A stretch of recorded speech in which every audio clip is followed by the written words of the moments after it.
The tabernacle was just for Old Testament times, right? Well, actually, no. The tabernacle is integral to the New Testament because Jesus is the tabernacle. This week, I want to respond to a subscriber question to talk about the tabernacle. Jesus said, "I am with you always, even to the end of the age." The tabernacle was the physical representation of Jesus with us. Here are 5 ways that the tabernacle looked forward to Jesus. First of all, there were a lot of nomadic people at the time that the Israelites were in the desert. When the Israelites camped, the tabernacle was at the center of the camp. This was the same for other nomadic people of the time, except for one big difference. For all other people, the tent at the center of the camp was for the king. The Israelites had no king except God, and God's tent was at the center. John 1:14 says the Word became flesh and made his dwelling among us.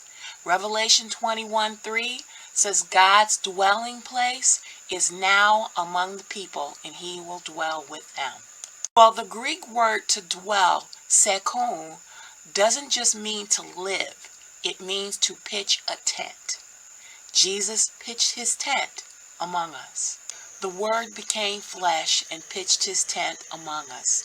God's tent is pitched now among his people. Jesus said in John 8:12, "I am the light of the world. Whoever follows me will never walk in darkness, but will have the light of life." God instructed Moses that the lampstands in the holy place of the tabernacle were to be perpetually lit with olive oil.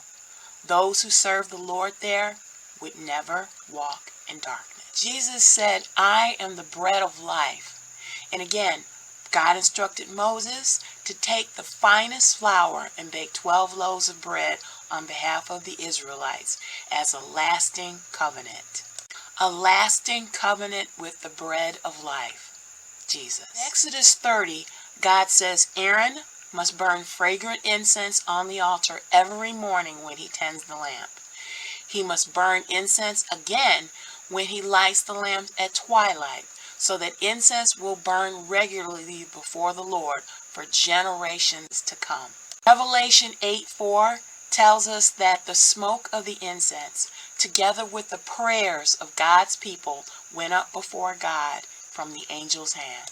The incense in the tabernacle and in Revelation represent the prayers of the saints. And Hebrews 7:25 tells us that Jesus is our intercessor in prayer. Thanks for watching Jesus Stories. This channel is all about church history and about heroes of the faith, because so much of who we are is because of who they were. Please give this video a like. It's a huge help to the channel. It also saves the video to your liked videos folder so that you can find the information quickly when you need it. Let me know in the comments about what topics you'd like to hear me talk about, and I'll see you next time. Thanks so much for watching. Bye-bye.